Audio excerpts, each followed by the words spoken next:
আরে বৌমা, তুমি রান্নাঘরে কেন আসছো? কালকে বিয়ে হয়েছে, আজকে তুমি রান্নাঘরে কেন আসবা? কারণ মা, আজকের থেকে এই রান্নাঘরের সমস্ত দায়িত্ব আমার। এত বছর আপনি অনেক কাজ করেছেন, আজ থেকে আপনার ছুটি। মানুষ কি বলবে যে বিয়ার পর দিন আমি বউটাকে রান্নাঘরে পাঠিয়ে দিছি?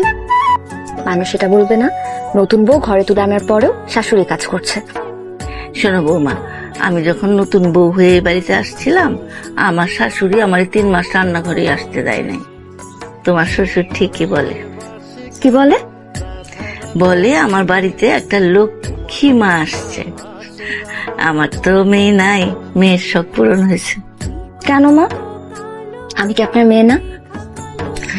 তুই আমার মেয়ে কি রে? তুই আমার মা। যাও মা, ঘরে যাও, দেখো গিয়ে সায়াম ঘুম থেকে উঠলো কিনা। সায়াম রে ডেকে তোলো, আমি এগুলা করতেছি। যাও। ঠিক আছে মা।